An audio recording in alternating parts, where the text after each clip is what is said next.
인생을 망가뜨린 그 형들, 원수보다 더한 그 형들을 만나서 또 동생을 만나고 감격적으로 상봉하는 장면인데, 여러분, 우리가 인생 살다가 이런 날이 우리에게 있어야 될 줄로 믿습니다. 여러분, 감동의 눈물을 흘리는 날 뿐만 아닙니다. 가족들이 다 화해를 해가는 그와 같은 날. 그런데 하나님께서 이 모든 것을 하셨다. 그리고 하나님 감사합니다. 그리고 그분이 하신 일, 그리고 그분이 하실 일을 노래하는, 선포해가는 그런 날입니다. 여러분, 이런 날은 결코 저절로 오지 않습니다. 하나님께서 열게 하십니다. 그런데 하나님께서 열게 하시지만 이 일을 실제로 열어가야 하는 사람은 누군가? 우리 자신입니다. 내가 해야 할 일이 있어요. 여러분, 구원도 마찬가지입니다. 구원은 100% 하나님의 은혜로 말미암습니다. 동시에 100% 믿음으로 말미암아 구원을 얻고, 믿음으로 말미암아 이 땅에서 천국을 누려가는 삶을 살게 되어지는 것입니다. 그래서 여러분, 이런 은혜, 이런 이 감격의 날, 여러분이 인생의 참다운 지혜를 우리에게 이 요셉의 스토리를 통해서 오늘 말씀해 가시는데, 첫 번째, 이런 감동의 날 아무나 누릴 수는 없어요. 근데 내 인생의 주인이 나 자신이 아니다라고 하는 것을 인식해야 한다라고 하는 메시지를 만나볼 수 있습니다. 근데 무슨 소린가? 내 인생 내 마음대로 내가 선택하고 내가 결정하고, 그래서 결정했다라고 하면 내가 책임진다, 그게 나의 인생이 아니냐. 그런데 무슨 엉뚱한 소리냐라고 생각할 수 있는 분이 있을지 모르겠는데요, 여러분, 조금만 생각해 보면 인생이 주인이 내가 아니다라고 하는 것을 깨닫게 됩니다. 여러분, 생명을 여러분들이 만들었나요? 여러분들이 태어나고 싶어서 태어났나요? 아니, 여러분의 생명 돈 주고 샀나요? 나의 의지와 전혀 관계없이 이 땅에 보냄을 받았어요. 뿐만 아닙니다. 조금만 생각하면 인생 내 마음대로 되지, 내 뜻대로 되지 않는다라고 하는 것을 여러분 깨달을 수 있을 것입니다. 저와 여러분이 낳은 어린 자녀까지도 내 마음대로 할 수 없어요. 예. 아빠 미워, 엄마 미워, 이제 아빠하고 안 놀아 하고 문 팍 닫고 딱 나가잖아요. 그 아이, 여러분, 우리 마음대로 컨트롤할 수가 없어요. 아침에 태어난 아침에 떠오르는 태양을 내 마음대로 할 수 있나요? 예. 밤에 달빛을 내 마음대로 조절해 갈 수가 있습니까? 내 생명이라고 해서 여러분, 특별한 경우를 제해 놓고는 내가 죽고 싶어도 내 마음대로 죽지 못해요. 다시 말해서 저와 여러분의 의지로 행해 갈 수 있는 것이 이 땅 가운데 굉장히 극히 제한적이다라고 하는 부분, 한번 여쭤볼까요? 여러분, 요셉이 17세 때 하나님의 꿈을 받을 것이다. 그리고 웅덩이에 형들에 의해서 문어 떨어뜨림을 당하고 종이 되고, 그리고 30세가 되면 내가 요셉의 총리가 되어야 되겠다. 그리고 9년이 되는 때에 내가 형들을 만날 것이다. 요셉이 계획을 했죠. 예. 웃으시는데 그죠? 웃을 거예요, 이런 말을 하면. 여러분, 전혀 요셉이 의지와 자기의 주관대로 계획한 것이 아닙니다. 그렇게 될 줄 전혀 몰랐어요. 그런데 오늘날 사람들은 교회 안팎에서도 마찬가지예요. 우리가 계획을 짜고 우리가 전략을 짜고 하면 된다, 하면 된다. 이게 사람들이 만들어 놓은 가치고 문화예요. 다 틀린 것은 아니에요. 그런데 여기에 함정이 있습니다. 진리는 그렇지 않습니다. 여러분, 안 되는 것은 안 돼요. 왠가 하면 하나님의 이 세상의 주인이기 때문에 사람이 아무리 계획을 짜고 능력을 총동원해도 안 되는 것은 안 됩니다. 하나님이 허락해 주셔야 돼요. 그래서 여러분이 요셉이 이 감동적인 날을 경험하게 되어진 이유가, 궁극적인 이유가 뭐냐? 하나님께서 자신의 삶을 주관해 가시는 주인이다라고 하는 것을 인식했다라고 하는 것, 이건 놓치면 곤란해요. 그 증거가 오늘 본문 5절에 보면 이런 말씀이 있죠. 당신들이 나를 이곳에 팔아넘긴 일 때문에 근심하지 마소서. 하나님이 생명을 구원하시려고, 하나님께서 생명을 구원하시려고 나를 당신들 앞서 보내셨나이다. 여러분 보세요. 두 번째 형들이 왔죠. 양식 구하기 위해서. 그런데 내가 형님들의 동생 요셉입니다, 애굽의 판자입니다 라고 말을 했을 때 사시나무 떨듯이 벌벌벌 떨, 이 일을 어떻게 할까라고 당황해하고 있는 그 형들에게 한 말이, 형들이 팔았지만 형들이 한 일이 아니요, 하나님이 생명을 구원하시려고 나를 당신들 앞서 보냈다. 여러분, 아버지 야곱의 사랑만 받았던 어제의 요셉, 여러분, 형들이 웅덩이에 집어넣었죠. 사람이 분명히 한 거예요. 요셉의 형들이 했어요. 그런데 요셉은 뭐라고 이야기를 합니까? 당신들이 한 일이 아니요, 하나님이 한 일이요. 8절을 다시 볼까요? 그런즉 나를 보낸 자는 당신들 아니요, 하나님이십니다. 그래요. 하나님이 나로 바로의 아비를 삼으시며, 여러분, 바로라고 하는 것은 사람 이름, 왕 이름이 아닙니다. 정치 통치권 시스템을 이야기하는 거예요. 그 바로의 아비를 삼으며 그 온 집의 주를 삼으시며 애굽의 온 땅의 치리자를 삼으셨다. 하나님이 하셨다라고 하는 부분입니다. 내가 보디발의 집에 총무가 돼가지고 종가운데 내가 열심히 거기서 매니지먼트를 하고 열심히 잘해서 나의 능력 때문에 됐다, 그것 아니라는 거죠. 무엇을 이야기합니까? 요셉이 자기 인생의 주인이 아니라고 하는 부분입니다. 그걸 알았다라고 하는 거예요. 여러분, 저와 여러분의 나의 삶의 주인이 누굽니까? 모든 인생의 주인은 생명을 나에게, 우리에게 주셨던 하나님이신 뿐만 아니라 이 사람, 우리가 살 수 있도록 환경까지 주신 분은 하나님이시다. 이것이 창세기의 주제입니다. 딴 거 없어요.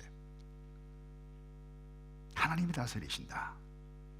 하나님께서 인간을, 아담을 만드시고 명령을 냈죠. 선악을 알게 하는 나무는 먹지 말라. 이 무슨 이야기예요? 너 마음대로 살아서는 안 되는 존재야, 이 이야기 아니에요? 근데 사탄은 어떻게 했나요? 와가지고 하나님께서 주신 자유의지 어디다 뒀다 써먹을래? 너 마음대로 해. 너 인생 너 것이야. 너 마음대로 해. 이 이야기 아니에요? 한번 생각해 보세요. 이 내 인생 내 것이니 내가 선택하고 내가 책임진다라고 하는 생각은 정말 매력적입니다. 인간적입니다. 철학적입니다. 그렇지만 그것은 사탄의 말입니다. 사탄교라고 있어요. 사탄을 신으로 섬기죠. 그 사탄에도 경전이 있습니다. 첫 번째 계명이 뭐냐? 이게 너 뜻대로 할지니라. 뭐예요? 너 인생 너의 것이니 너 마음대로 내 뜻대로 하라, 이 이야기예요. 자, 여러분 한번 보십시다. 만약에 요셉이 17세 때 웅둥이에 빠지고 종이 되고 하나도 되는 것이 없는 그 상황에서 자신이 인생의 주인 노릇 했다라고 하면 어떻게 되었을까요? 얼마나 세상을 원망했을까요? 아버지를 원망했지 않았겠어요? 왜 하필이면 나를 심부름 보내서 종이 되게 했죠. 뿐만 아니라 꿈 주셨던 그 하나님은 어디 갔죠? 여러분, 원망을 하고 땅을 치며 통곡을 하고, 아니 인생을 포기해도 요즘 젊은 사람 같으면 몇 번이나 포기했을 것입니다. 그런데 요셉은 그렇지 않았어요. 내 인생의 주인은 하나님이시다. 하나님께서 나를 이렇게 하셨다. 그리고 그것도요, 요셉의 형들에게, 형님 나를 판 일 잊어버리시오. 하나님께서 하셔서, 다시 읽습니다. 8절에 그런즉 나를 이리로 보낸 자는 당신들 아니요, 인간이 아니요, 형들이 아니요, 하나님이 나로 바로의 아비를 삼으셨어. 온 땅의 치리자로 삼으셨습니다. 하나님께서 요셉의 자신의 인생에 개입하셨고 개입하실 것이고 빚어가신다라고 하는 말씀이죠. 그런데 혹 이런 생각이 하시는 분이 있을지 모르겠어요. 요셉이 지금 말이죠, 총리가 되고 잘 됐기 때문에 하나님께서 이 모든 것 하셨다, 이렇게 은혜로운 말을 할 수 있지 않았겠는가? 아닙니다, 여러분. 요셉은 종이 되고 요셉은 죄수 도우미가 되어졌을 때도 하나님이 모든 인생의 주인인 것을 인식했다라고 하는 증거가 있어요. 그게요, 창세기 40장 8절을 볼까요? 바로의 신하들이 잡혀서 이상한 꿈을 꾸었는데 해석하지 못했을 때에, 그때 40장 8절에 이렇게 이야기합니다. 해석은 하나님께 있지 아니하나이까? 청컨대 내게 구하소서. 무슨 이야기예요? 자기에게 꿈을 주셨던 그 하나님, 이분들에게도 꿈을 주시네, 이분들의 삶을 인도해 가실 그분이 하나님이다라고 하는 것을 증거해 가고 있잖아요. 다시 말해서 모든 인생의 주인은 하나님이시다라고 하는 믿음이 있다라고 하는 것을 보여주고 있는 말씀이에요. 만약에 내 인생 내가 책임지고 내가 계획하고 내가 내 마음대로 살았다라고 하는 이런 생각으로 요셉이 살았다라고 하면, 적어도 제 생각은, 여러분의 생각도 그럴 거예요. 보디발의 아내 여주인이 유혹을 했을 때 반드시 그 여주인의 손을 잡았을 것입니다. 왜요? 자기 인생을 형통케 해가는 중요한 계기가 되기 때문에 그렇습니다. 다시 말해서 내 인생 역전시킬 수 있는 절호의 찬스라고 생각했기 때문에 그랬을 것입니다. 그런데 요셉은 그렇게 하지 않았어요. 그 이유가 무엇인지 아세요? 그것이 하나님의 뜻이 아니기 때문에, 내가 주인이 아니기 때문에 내 마음대로 할 수 없다. 그때 고백한 것이 지난주도 제가 말씀을 드렸죠. 39장 9절에 내 어찌 이 큰 악을 하나님께, 이 말은 무슨 말입니까? 주인이신 내 하나님께 범죄할 수 있습니까? 그렇게 할 수 없다라고 하는 부분입니다. 사랑하는 성도 여러분, 우리 인생 여정 가운데 가장 중요한 것이 무엇입니까? 그는 인생의 순간순간마다 나의 주인이신 하나님의 뜻이 무엇인가?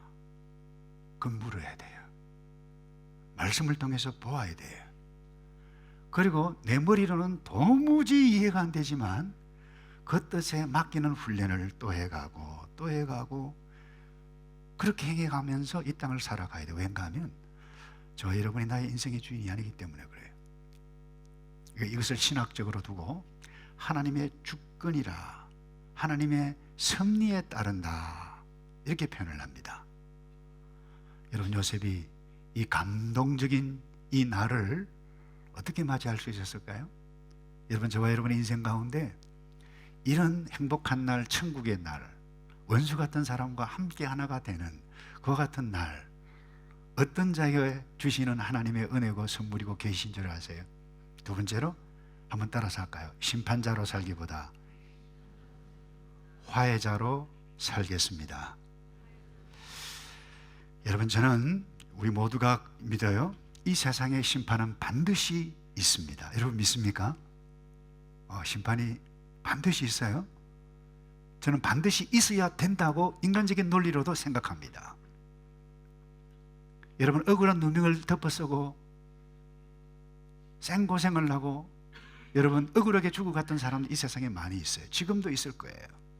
그래서 여러분, 악과 행해서 행해가는 그 악인은 반드시 뿌리 뽑히고 망한다라고 하는 것을 성경이 명확하게 말씀해 가고 있어요. 여러 말씀이 있지만 그 가운데 하나가 잠언 10장 25절에 이런 말씀이 있네요. 회오리 바람이 지나가면 악인은 없어져도 의인은 영원한 기초 같으니라. 혹시 이 말씀을 가지고 바람이 확 지나가면 몸무게가 별로 나가지 않는 사람은 휙 날아가지, 튼튼한 사람은 찍힌다, 이렇게 해석하면 곤란합니다. 여기 회오리 바람이라고 하는 것은 이 원어의 의미에게 앗아간다, 소멸한다, 하나님의 심판을 의미합니다. 무슨 말입니까? 하나님의 심판이 임하면 악인은 반드시 소멸된다, 없어진다는 거예요. 여러분, 오늘날 선한 사람들이 얼마나 고난을 많이 당합니까? 이 땅에서.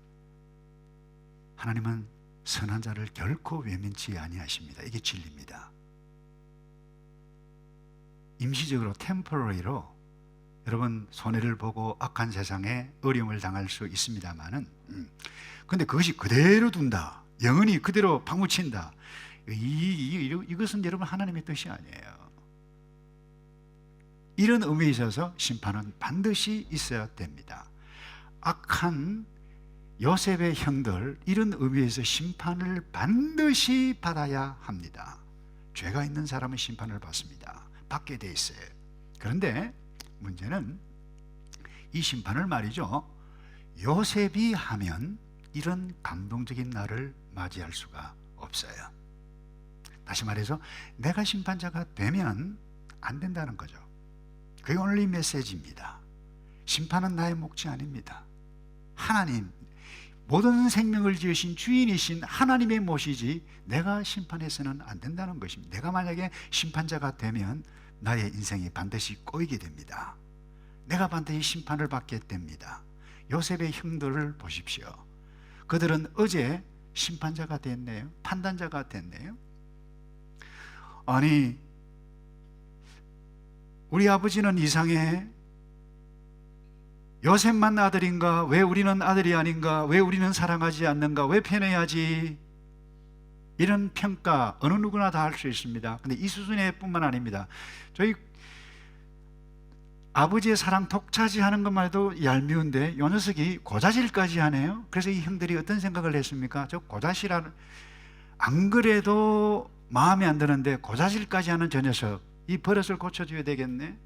저 녀석은 결코 저대로 내버려둬서는 안 되네. 미운 짓 하는 요셉 반드시 심판하고 말 것이야, 이렇게 심판을 냈어요. 그래서 이들이 요셉을 어떻게 심판한 줄 아세요? 창세기 37장 20절을 볼까요? 이런 말씀이 있습니다. 자, 그를 죽여. 누구 이야기예요? 요셉의 형들의 이야기예요. 저 멀리서 요셉이 오는 것을 보고 구덩이에 던지고, 누가 던지겠다는 것입니까? 요셉 형들이. 그리고 우리가 말하기를, 그 다음에요, 악한 짐승이 그를 잡아먹었다 하자 그의 꿈이 어떻게 되는지를 우리가 볼 것이냐. 이게 보니까 이 꿈은 하나님께서 주신 꿈인데, 하나님의 입장에 하나님 그 꿈이 어떻게 되는가 보라. 완전히 심판자의 위치에 있어서 그들이 행했던 것이 어제의 형들이, 그들은 날카로운 이성을 가지고 있었네요. 합리적인 판단과 평가와 비판을 철저하게 했을 정도가 아니라 요셉을 심판했습니다. 저와 여러분이 이 땅에 살아가는 동안에 그 어떤 교양 있는 사람이라 한다 할지라도 이 악한 영에 쏘으면 악한 행동, 내가 심판자의 자리에 있게 됩니다. 그 결과가 어떤 줄 아세요? 그건 고통이에요. 말로 할 수 없는 고통이에요. 자, 지금 오늘 본문 보세요. 지금 심판받게 되어 있는, 심판받고 있어요. 지금요. 내가 심판자가 되면 가장 기뻐해야 할 순간에 벌벌벌 떨면서 이 일을 어떻게 하지? 기쁨이 날아가 버릴 수가 있어요. 여러분 요셉을 보세요. 형제들을 만나서, 동생 베냐민을 만나서 감격을 하고 눈물을 흘리는 그 순간 뿐만 아닙니다. 이 옆에 궁전에 있었던 바로 왕이 이 들린지라 그랬는데, 여러분 바로 궁이 뭐 학고방도 아니고, 여러분 나무로 된 것도 아니고 들리지가 않습니다. 아, 요셉이 형들을 만나서 지금 상봉해서 감격의 순간을 하고 있습니다. 전령이 가서 보고했어요. 그거 들었어요. 바로 왕까지 기뻐서 어쩔 줄 몰라 선물까지 주는 그와 같은 상황 가운데에, 기뻐해야 할 상황 가운데에 요셉의 형들은 뭐예요? 아니, 우리가 어쩌면 좋지? 이 상황에 우리가 어떻게 반응을 하지? 3절 하반절에 보면 형들이 그 앞에서 놀라서 대답도 하지 못했더라 그랬어요. 여러분 이게 심판이 아니고 뭐예요? 이게 고통이 아니고 뭐예요? 딱 하다가 보다가 안 된 이 요셉이 4절에 보세요. 요셉이 형들에게 말합니다. 형님들 내게로 가까이 오세요. 가까이 오세요. 그리고 나는 당신들의 아우 요셉이니 당신들이 애굽에서 판자라. 안 그래도 지금 난처한 이 표정 관리를 어떻게 할까 어쩔 줄 모르는데 급소를 지금 찌르고 있는 부분입니까 여러분? 완전히 확인 사살하는 것입니까? 아닙니다 여러분. 형들에게 겁을 주기 위한 것이 아닙니다. 어제 그 일을 정확하게 이야기하는 것입니다. 그 일 때문에 더 이상 이제 매이지 마십시오 라고 하는 화해자의 배려, 요셉의 배려였던 것입니다. 하나님께서 나를 먼저 보내신 것입니다. 괜찮습니다. 형님, 그 일 잊어버렸어요. 하나님께서 하셨어요. 이것이 심판자의 말이 아니라 화해자의 말입니다. 보통 사람 같으면 어떻게 했을까요? 당신들이 내 형 맞나요? 당신들이 야곱의 아들들이고 언약의 백성이고 믿음의 사람들입니까? 여러분, 소리치고 가음치고 심판해야 할 그 요셉이 화해자로 나타납니다.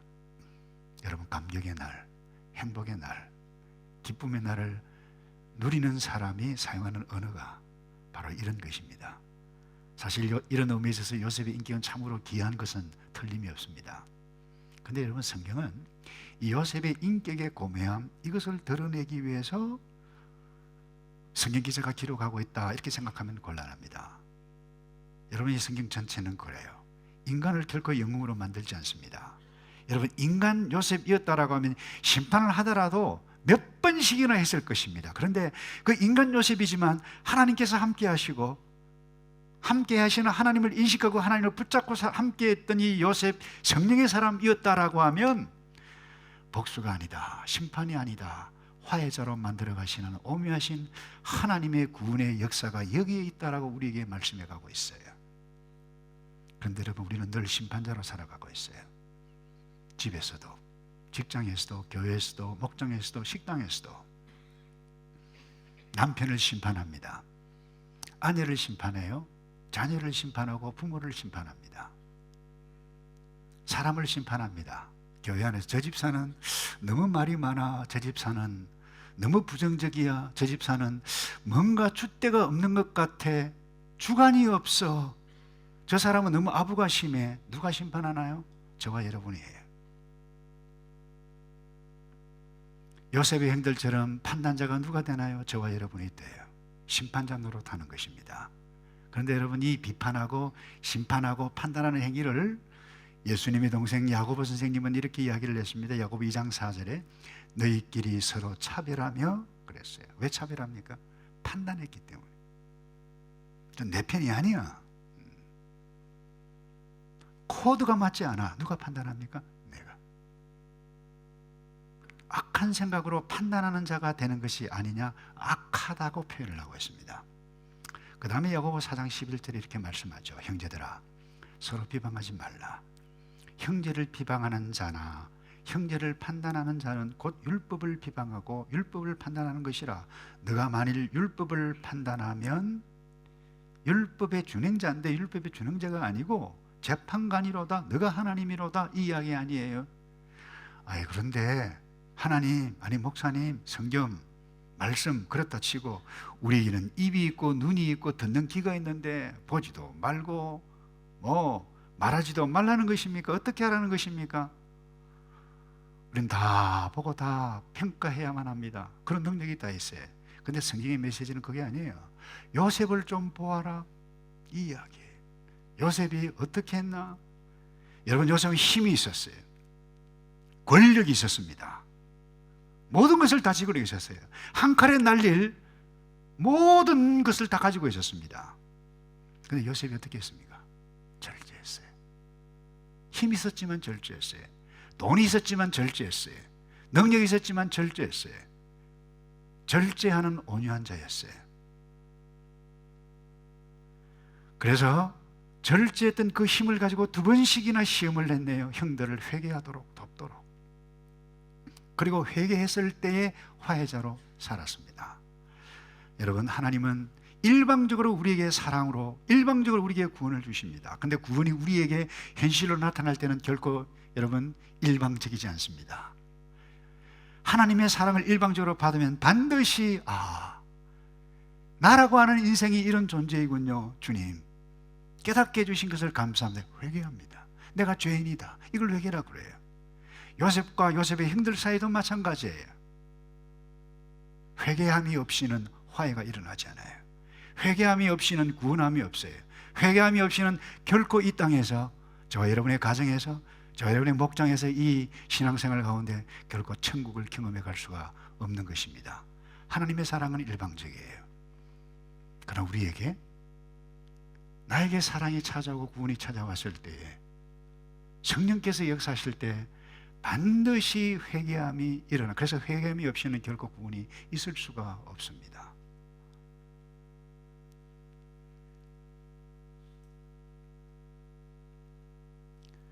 그리고 인간적으로 이 요셉이 화해자가 될 수 있었던 또 하나의 그 근거는 이것이라 볼 수 있어요. 요셉의 인격도 인격이지만은 형들이 변화됐어요. 회개했다는 거죠.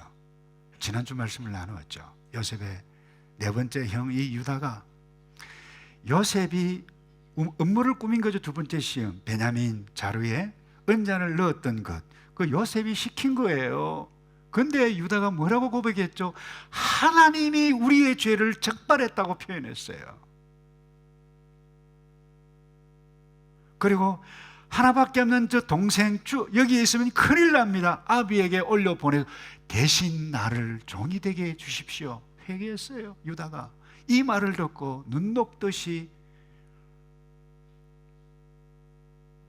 요셉이 나왔어요. 여러분, 회개는 이렇게 아름다운 것입니다. 그래서 여러분, 이렇게 죄를 회개하고 회개하는 마음을 받고 화해자로 살 때에 불신자까지도 좋아합니다. 여러분, 오늘 본문 볼까요? 이 불신자, 이 바로 왕 옆에 있는 사람들이에요. 얼마나 좋아했어요? 선물까지 줘라, 땅 줘라, 아끼지 말라, 수레를 줘라. 바로 왕이 그렇게 했어요. 근데 만약에 말이죠, 역으로 만약입니다,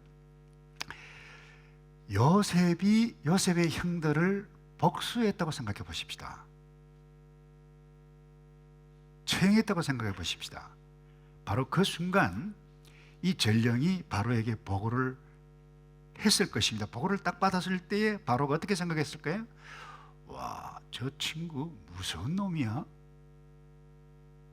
더 크기 전에 제가 하지 아니하면 나중에 내가 당할 수도 있겠다, 이런 생각을 인간적으로 왜 하지 않겠어요?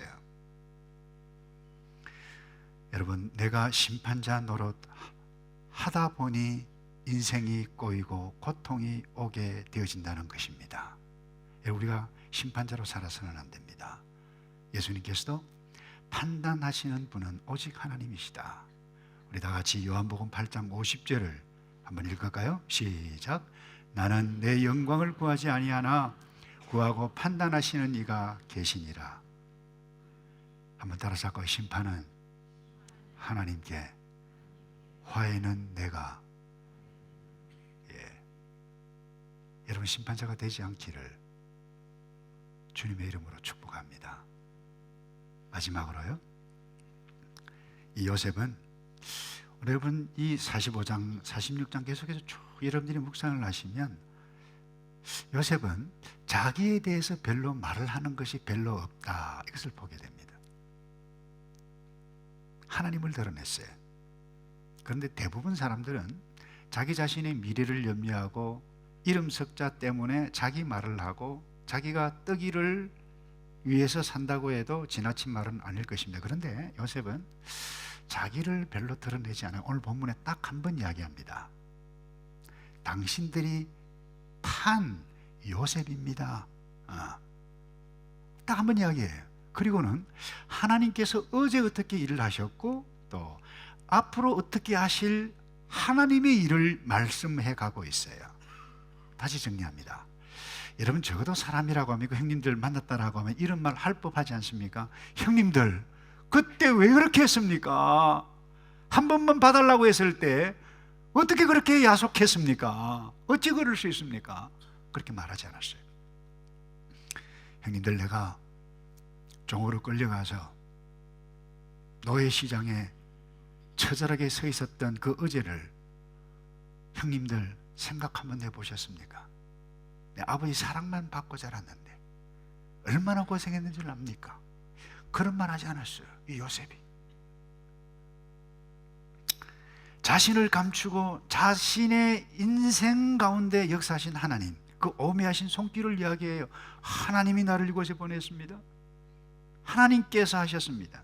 그리고는요, 곧바로 이어서 하나님께서 행하실 미래에 대해서 이야기를 하고 있어요. 9절을 한번 볼까요? 9절에 이런 말씀이 있어요. 당신들은 속히 아버지께로 올라가십시오. 그리고 아버지의 아들 요셉의 말이 하나님이 나를 애굽 전국에 주로 세우셨으니 내게로 지체 말고 내려오사. 이 하나님께서 행하실 일이에요. 가족의 미래를 생각하고 있어요.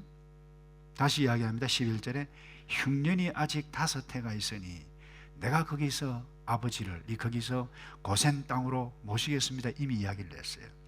고센 땅에 오시면 내가 거기에서 아버지를 모시겠습니다. 내가 모시겠습니다. 그러니 요셉 보세요.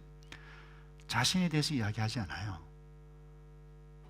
어제 하나님께서 행하셨던 일, 또 가족의 미래를 염려해 가고 또 하나님께서 행하실 일을 말씀해 가는데 7절에 놀라운 말씀이 있습니다. 거기 보면 당신들의 후손을 세상에 두시려고, 이게 후손이라고 하는 이 히브리 이 원어 이 단어는 이 쉐리트라고 하는 단어인데요, 이게 남은 자라고 하는 의미입니다.